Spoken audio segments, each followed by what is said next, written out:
Hello and welcome to a special BriefingsDirect podcast coming to you from the 2017 SAP Ariba Live Conference in Las Vegas. I'm Dana Gardner, Principal Analyst at Inter Arbor Solutions, your host here the week of March 20 as we explore the latest in collaborative commerce and learn how innovative companies are tapping into the networked economy. Our next Digital Business Insights panel discussion focuses on the evolving role of women in business leadership. We'll focus and explore on the relationships and changes between business leadership requirements and the result of pervasive business networks and how these are bringing about new personal branding opportunities. To learn more about the transformation to digital business and innovation in talent management strategies, please join me now in welcoming our guests. We're here with Alicia Tillman, Chief Marketing Officer at SAP Ariba. Hello, Alicia.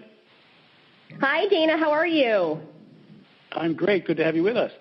Yes, thank you so much. Yes, we're also here with Lisa Skeet-Tatum, co-founder and CEO of Landit in New York. Hello, Lisa. Hi, Dana. Hi, Alicia. Great to be here. Alicia, let's start with you. Looking at the sort of confluence of trends, we have the rise of business networks, and we have an advancing number of women in business leadership roles. I'm wondering if they have anything to do with one another. What's the relationship? I think it is certainly safe to say that there is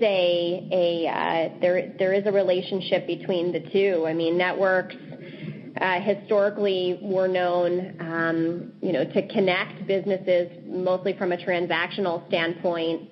But networks are so much more today about connecting people. And not only to connect them to in a business context, but also to connect them on a relationship standpoint as well. There is so much networking and influence that happens in a digital network as it does from, meeting somebody at an event or a conference or a forum. It has really taken off in the recent years as being a way to connect quickly and to also connect more broadly as well, connecting across geographies or connecting across industries. There's nothing that brings you speed like a network allows, and that's why I think that there is just such a strong correlation to how networking really has taken off and that of what a true technical network platform can allow for. Yeah, I think people, when they first hear business networks, they might think about transactions and think about it as applications talking to applications. But as you say, this is a much broader relationship. In the last few years, business networks are really about social interactions, collaboration, even joining companies culturally. How has that been going? Has this been something that's been powerful and beneficial to companies?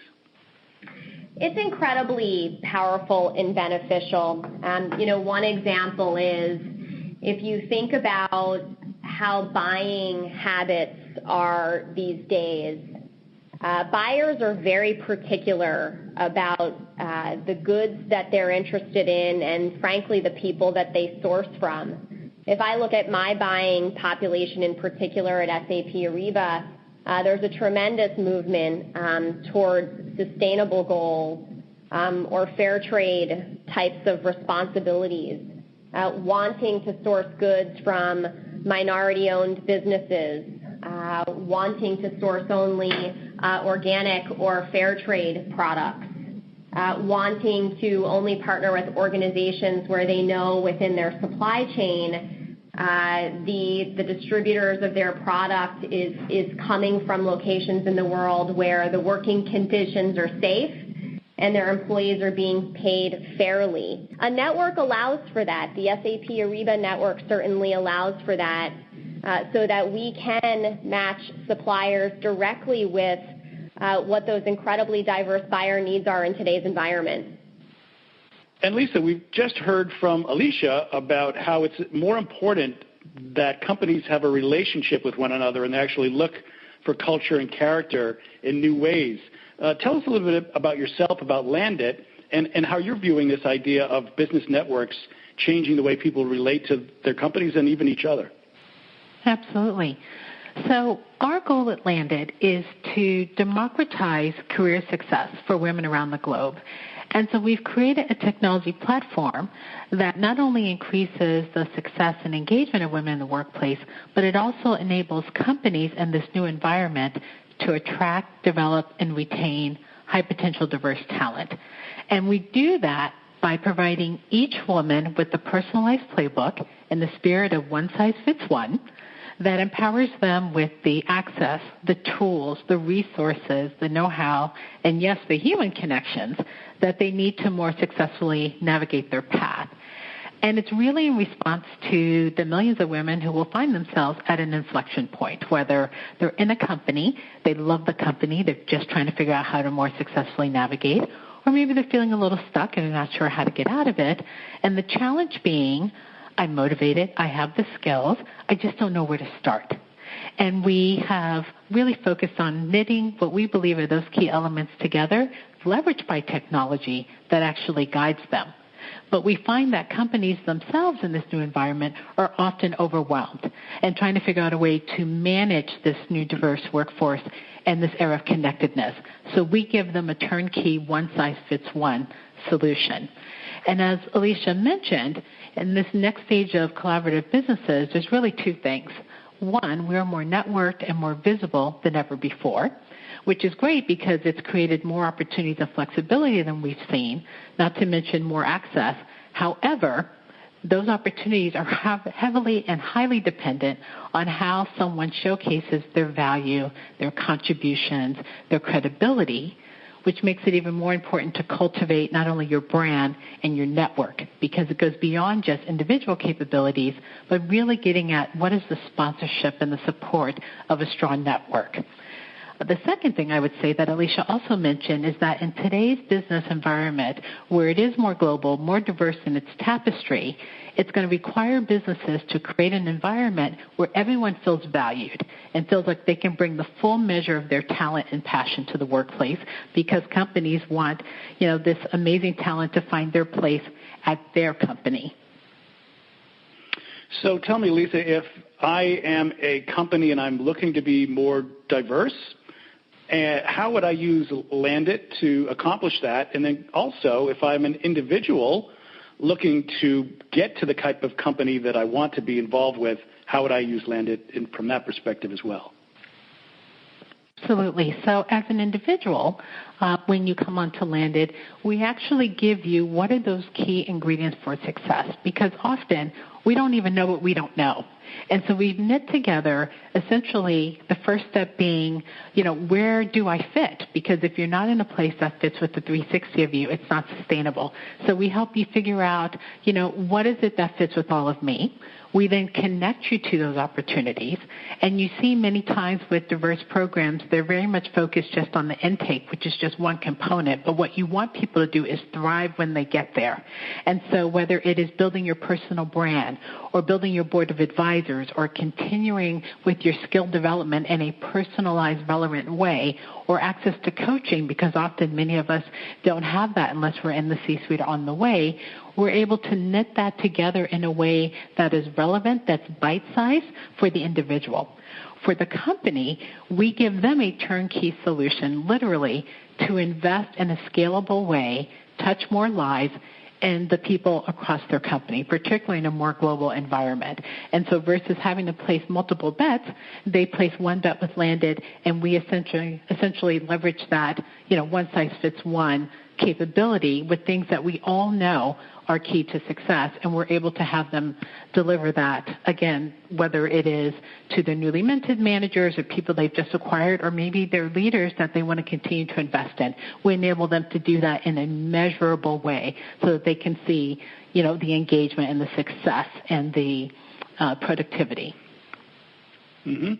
Now, Alicia, I know that SAP Ariba is already working to provide services to those organizations that are trying to create diversity within their supply chains to get a better sense of the type of suppliers, the rules that they use, the goals and values that they espouse to or want to gain, diversity themselves. So how do you see Landit fitting into the business network that SAP Ariba is helping to build out in terms of heightening the use and viability around diversity?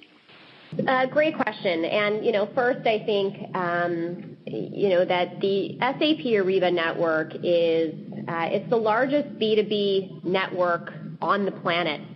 We connect over 2 million companies that transact about $1 trillion in commerce annually.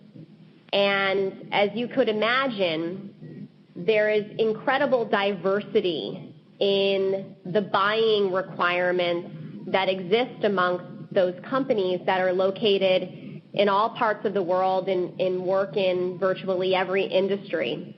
And so one of the things that we offer as an organization is a discovery tool.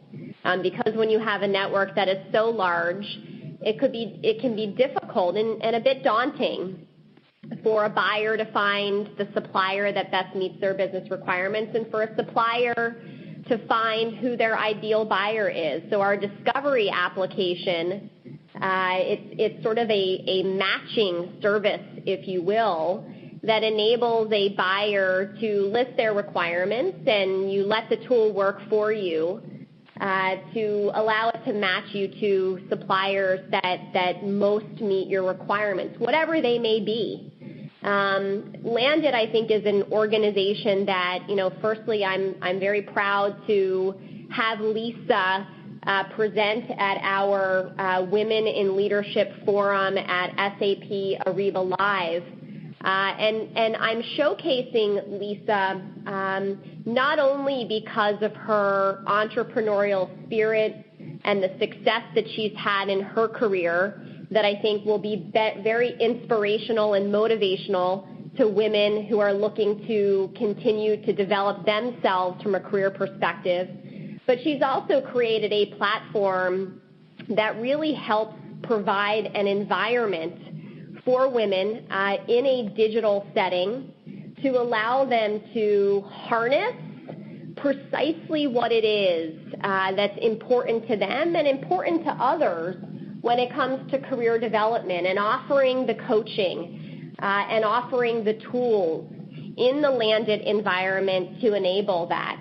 I think Landit also offers companies an ability who have goals around gender diversity to really look at the Landit platform and see it as a capability to enable them to source talent that is not only very focused on their careers, but also helps to support a company in their diversity goals. And so I think that it's a tremendous capability that's very necessary and needed in today's environment.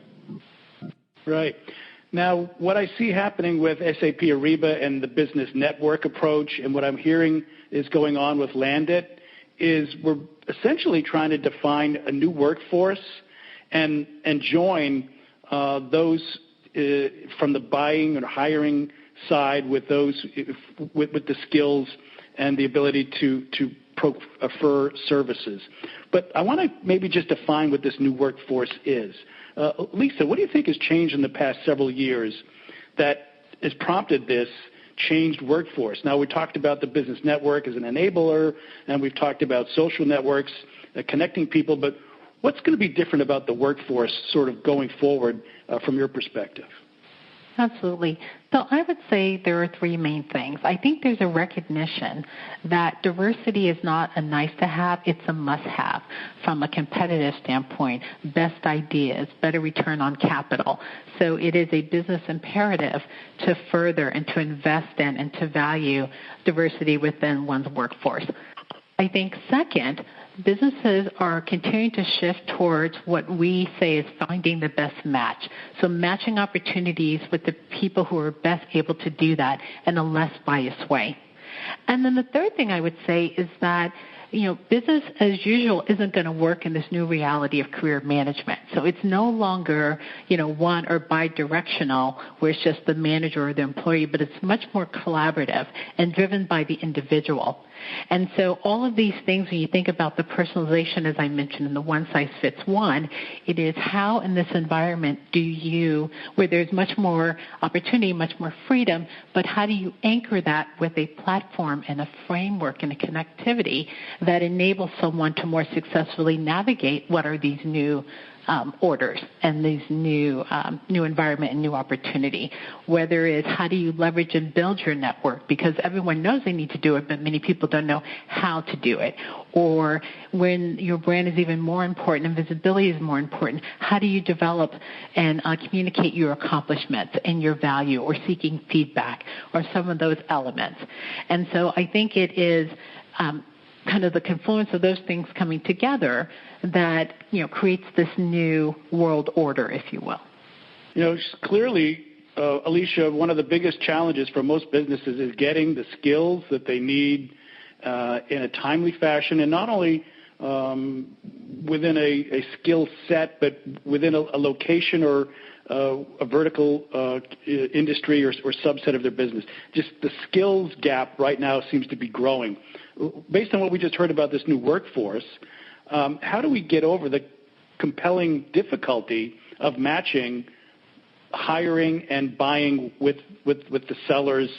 I'm just wondering about the complexity issue here. How do we use these business networks to help solve that rather than compound it? I think it's a great question, and I think that this is the beauty of technology. Technology is an enabler. It's an enabler in business to help them form relationships more quickly and to transact more quickly. And I think similarly, technology also provides a network to allow you to connect from a professional standpoint, but it also helps you grow from a development standpoint as well. And I think Lisa's organization, Landit, is one example of that. I think within SAP also, we're very, very focused on closing that gap in the skills that are necessary to be successful in today's business environment. I look at the offering of our Success Factors group within SAP that is focused on empowering the HR organization to lead performance management and career development, or our Fieldglass organization, who really helps companies find and source the right temporary labor that they need to service their most pressing projects.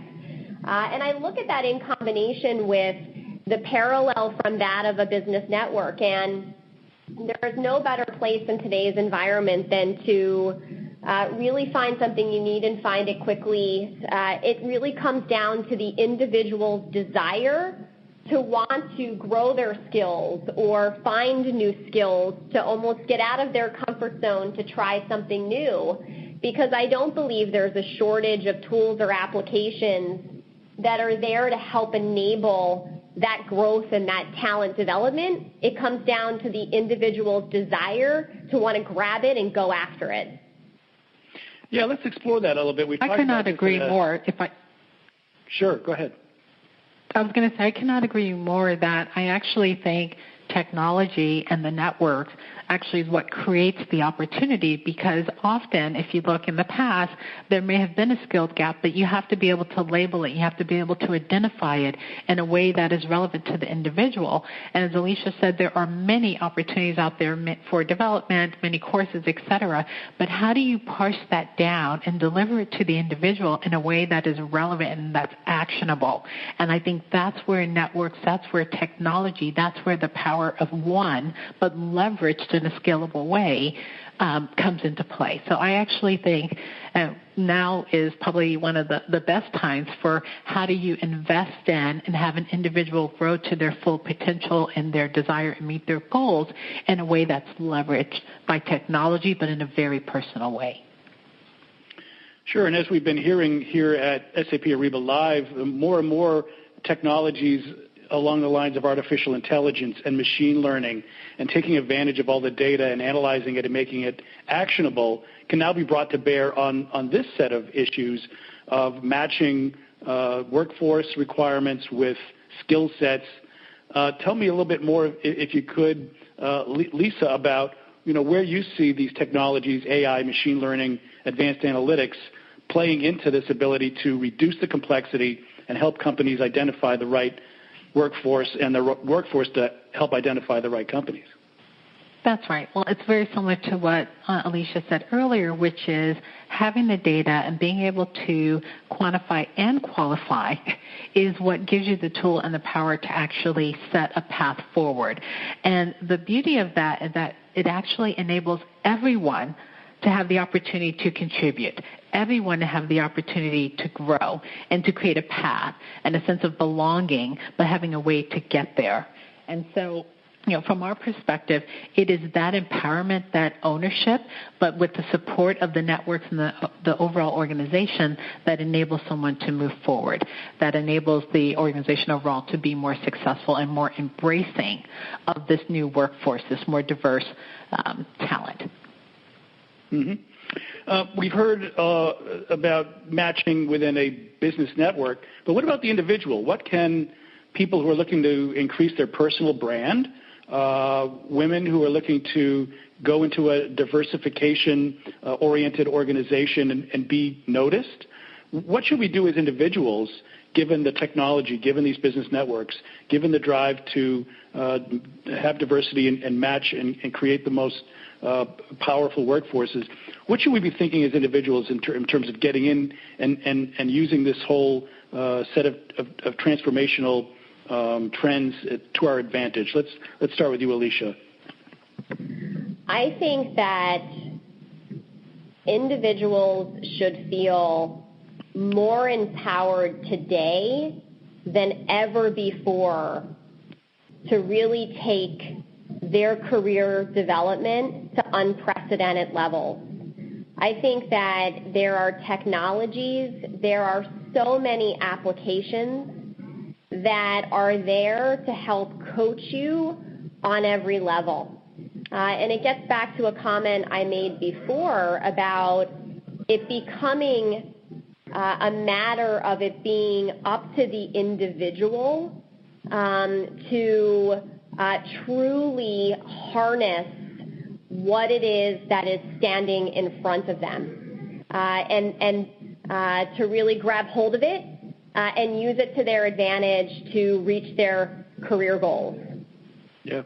Same question to you, Lisa. What should you be thinking about from a personal branding perspective when it comes to making the best use of tools like Landit and business networks in general? I think the first thing is that people actually have to think of themselves as a brand, as opposed to am I bragging or am I being boastful. It's, the most important brand you have is the brand of you.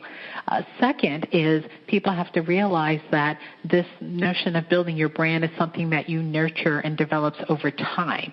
And so what we believe is important is that we have to make it tangible, we have to make it actionable, and we have to make it bite-sized. Otherwise it seems overwhelming.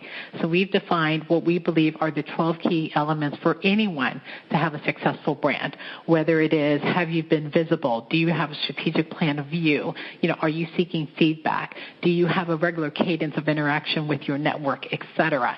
And so I think it's, knowing what to do and how to do it and at what cadence and at what level, I think is what enables someone to move forward. And in this environment, again, it's even more important. Yeah, Alicia, it seems to me that if you come to a company and you have a strong personal brand, if you know how to operate within a social networking environment, you're not only bringing your skill sets, but you're bringing your network to your prospective employer. That seems more important than ever as well. Yeah, it's really important from an employment standpoint.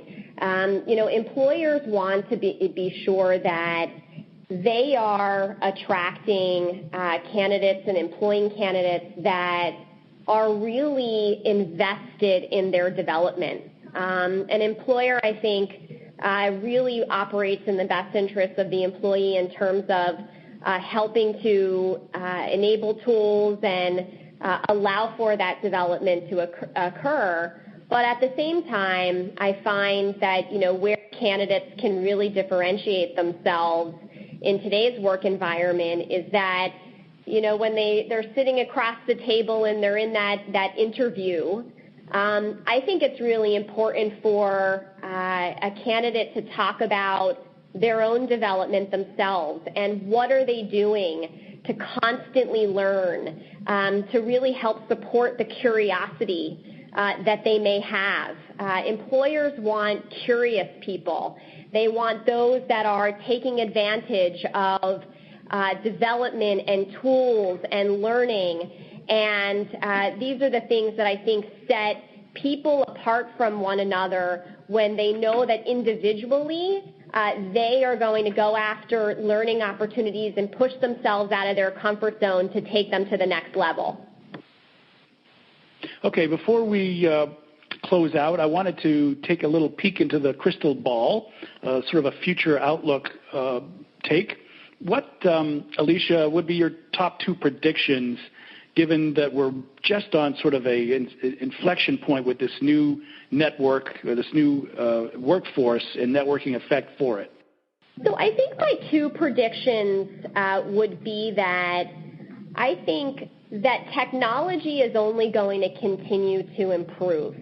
Networks have historically enabled buyers and sellers to come together and transact to build their organizations and help to support growth. But networks are taking on such a different form.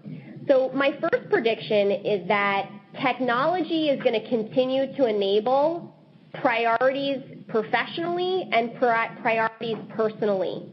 So in the context of this discussion, my first prediction is that technology is going to become a leading enabler of a person's professional development. My second prediction is that an individual is going to set themselves apart from others by their desire and their hunger to really grab hold of that technology. And when you think about decision-making amongst companies in terms of candidates they hire and candidates they don't, my second prediction is that I believe employers are going to report back and say, one of the leading reasons why I selected one candidate over another is because of their desire to learn and their desire to grab hold of technologies and networks that were standing in front of them to bring their careers to unprecedented levels. Great. Next up is you, Lisa. What's your top two predictions for the new workforce and particularly for diversity playing a bigger role? Sure. So I would say two things. One, technology is the ultimate leveler of the playing field. And I think it enables companies as well as the individual to make decisions in a less biased way, to make decisions on things that matter. And I think that is what enables people to bring their full selves, the full measure of their talent to the workplace. In terms of networks in particular, they have always been a key element to success, but I think they're even more important going forward in this environment. And I think it actually poses a special challenge for diverse talent in particular. And that's because, one, they're often not part of the networks. Two, they may have competing personal responsibilities that makes the investment of the time and the frequency in those relationships a challenge. And then third, what we see all the time at Landed is sometimes there's a discomfort overall with how to do it. And so we believe that through technology, people will have to get comfortable with being uncomfortable and learn how to not only codify their network, have the right ask of the right person, but at the right cadence. And that is something, that access, that know-how, that guidance that can be delivered through technology. Well, very good. I'm afraid we'll have to leave it there. We've been talking about the evolving role of women and diversity in hiring and in business networks. And we've learned about how the new workforce is going to be leveraging various types of technology, but it's up to the individual to become very familiar with that technology and perhaps use it as a leveler. As the saying goes, the data is the data, and the more quality data, the better the analysis. So a big thanks to our guests. We've been here with Alicia Tillman, the Chief Marketing Officer at SAP Ariba. Thank you so much, Alicia. Thank you so much, Dana, and thank you, Lisa. Yes, and we've also been here with Lisa Skeet Tatum, the co-founder and CEO of Landit. Thank you. Thank you both. I've enjoyed it. And, of course, a big thank you to our audience for joining us for this special podcast coming to you from the 2017 SAP Ariba Live Conference in Las Vegas. I'm Dana Gardner, Principal Analyst at Inter Arbor Solutions, your host throughout this series of SAP Ariba-sponsored Briefings Direct Digital Business Insights discussions. Thanks again for listening, and do come back next time.